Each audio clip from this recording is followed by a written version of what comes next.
আসসালামু আলাইকুম। Hi friends, আমি ডাক্তার ফাইজুল হক। আজকে আমরা হাঁপানি সম্পর্কে একটু ধারণা দেব। আর আমরা একটা ব্যায়াম শেখাবো আপনাদের, শ্বাস প্রশ্বাসের ব্যায়াম, যার দ্বারা হাঁপানিকে নিয়ন্ত্রণ করতে পারবেন, আপনি ফুসফুসকে শক্তিশালী করতে পারবেন। তো যাদের হাঁপানির সমস্যা আছে, আশা করি ভিডিওটি দেখুন, আপনাদের খুব উপকার হবে। আর যদি কারো হাঁপানি না থাকে, আপনি শেয়ার করে দিন ভিডিওটি। তাহলে হবে কি, যদি কোনো হাঁপানি পেশেন্ট, হাঁপানি রোগী এই ভিডিওটি দেখে, তাহলে তার উপকার হবে।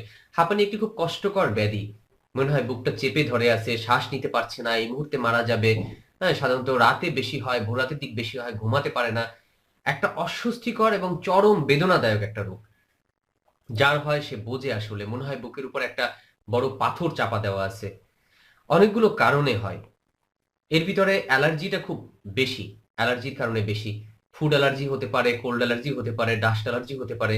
ফুডের ভিতরে কারো কারো গরুর দুধ সহ্য হয় না, গরুর গোস্তটা কারো কারো অ্যালার্জি সমস্যা করে, কারো ডিমে অ্যালার্জি আছে, কারো পুঁইশাকে অ্যালার্জি আছে, কারো চিংড়ি মাছে খুব বেশি অ্যালার্জি আছে, কারো আহ, উম, অন্যান্য যে খাবারগুলো আছে, সাধারণত খাবারের মধ্যে অ্যালার্জি আছে।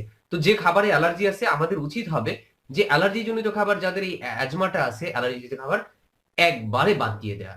এখানে একটা কথা বলে রাখি আপনাদের, এই অ্যাজমা নিয়ে, হাঁপানি নিয়ে প্রচুর পরিমাণে আহ, প্রতারণা হচ্ছে। এক কোর্সে যথেষ্ট। আপনার একটা কোর্স আমাদের কাছ থেকে নিন, 900 টাকা, 1100 টাকা, 1500 টাকা, আজীবনের জন্য অ্যাজমাটা ভালো হয়ে যাবে বা হাঁপানিটা ভালো হয়ে যাবে। আসলে যখন একটা রোগীর এই কষ্টটা হয়, অ্যাজমার কষ্টটা হয়, শ্বাসকষ্ট হয়, তখন সে টাকা পয়সার দিকে আসলে চিন্তা করে না। তখন সে চিন্তা করে, আমি কোনোভাবে যেন এ রোগ থেকে মুক্তি পাই, এ রোগ থেকে যেন আমার খুব দ্রুত আরোগ্য লাভ হয় এবং আজীবনের জন্য ভালো হই। এই আজীবনের গ্যারান্টি সাধারণত কিছু হার্বাল, কিছু হোমিও, কিছু ইউনানি আয়ুর্বেদিক প্রতিষ্ঠান দেয়, যে আপনি আজীবন ভালো হয়ে যাবেন। একদম মিথ্যা কথা ভাই। আজীবন ভালো হওয়াটা সম্ভব না, ধরে নেন। যদি কেউ ভালো হয়, তার সংখ্যা 2-3%-এর বেশি না, যেটা এমনি এমনি ভালো হয়ে যাবে। বাকি এই রোগটাকে কন্ট্রোলে রাখতে হয়। যেমন ডায়াবেটিস, উচ্চ রক্তচাপ, এই রোগের মতো, উচ্চ রক্তচাপের মতো, ডায়াবেটিসের মতো, এই শ্বাসকষ্টকে বা অ্যাজমাটাকেও কন্ট্রোলে রাখতে হবে। এটা হচ্ছে মাথায় রাখবেন সবসময়।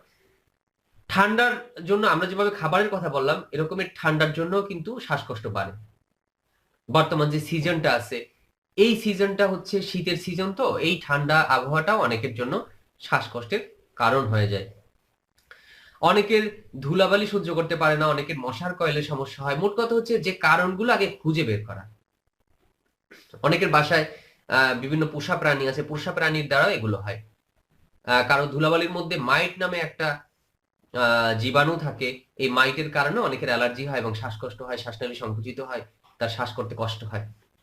আগে খুঁজে দেখতে হবে যে আমার কিসের জন্য, আমার কি ঠান্ডার জন্য, নাকি আমার খাবারের জন্য, নাকি আমার ধুলাবালির জন্য, কোন কারণে আমার এখন শ্বাসকষ্ট হচ্ছে। কোনো কোনো ওষুধের ক্ষেত্রেও হতে পারে, যেমন অ্যাসপিরিন অনেকে সহ্য করতে পারে না, অ্যাসপিরিনের জন্য কারো কারো শ্বাসকষ্ট হতে পারে, কারো কারো ব্যথার ওষুধের জন্য শ্বাসকষ্ট হতে পারে। তো এগুলো সিলেক্ট করা, যে আমি এখন কি খাচ্ছি, আমি কেমন ভাবে চলছি। কারো মানসিক কারণে, মানসিক চাপের জন্য শ্বাসকষ্ট হতে পারে। তো অনেকগুলো কারণের সাথে আরো কিছু কারণ আছে। হার্টের প্রবলেম হলে কার্ডিয়াক অ্যাজমা হয়। আবার কারো অন্য অন্য কারণের সাথেও শ্বাসকষ্ট জড়িত থাকে। কারো যদি ফুসফুসের কোনো সমস্যা থাকে, ফুসফুসের ক্যান্সার হয়ে যায়, যক্ষা হয়, তাহলেও তার শ্বাসকষ্ট হতে পারে। ঠান্ডা সর্দি লাগার কারণেও শ্বাসকষ্ট হয়ে যেতে পারে। তো ফ্রেন্ডস, চিকিৎসার ক্ষেত্রে এখানে 3টা ধাপ আছে। প্রথম ধাপ হচ্ছে এই যে অ্যালার্জি জনিত কারণগুলোকে এড়িয়ে চলা, যে আমি এ থেকে একদম সেফ থাকবো। 2 নম্বর হচ্ছে অবশ্যই মেডিসিন খাওয়া, যে মেডিসিনগুলো ডক্টর দেবেন, এই মেডিসিনের মাধ্যমে কন্ট্রোলে রাখা। 3 নম্বর হচ্ছে শ্বাস প্রশ্বাসের ব্যায়াম করা। শ্বাস প্রশ্বাসের ব্যায়ামটা আমি আপনাদেরকে শিখিয়ে দিচ্ছি এখন। যে কোনো একটা মানে এমন একটা জায়গায় বসবেন যেখানে খোলা অক্সিজেন আছে। চোখ বন্ধ করবেন, নাক দিয়ে শ্বাস নেবেন, যত বেশি সম্ভব নেওয়া যায়। শ্বাস বন্ধ করে রাখবেন যতক্ষণ পারেন। এরপর মুখ দিয়ে আস্তে আস্তে শ্বাস ছাড়বেন। এরকম করবেন 5 মিনিট, প্রতিদিন 4 বার, সকাল, দুপুর, বিকাল, রাত।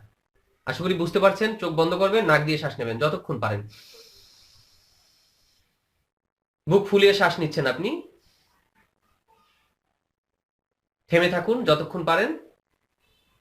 আস্তে আস্তে মুখ থেকে ছাড়বেন, এভাবে শীষ দেওয়ার মতো করে।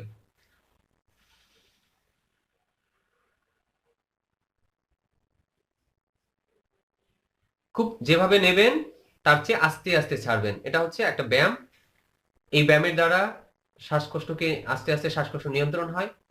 এই ব্যায়ামের দ্বারা ফুসফুস শক্তিশালী হয়। আশা করি আপনার উপকার পাবেন। অনেক ধন্যবাদ যারা আমাদের সাথে ছিলেন। আমাদের চ্যানেলটি যারা এখনো সাবস্ক্রাইব করেননি, সাবস্ক্রাইব করে ফেলুন, শেয়ার করুন। আল্লাহ হাফিজ।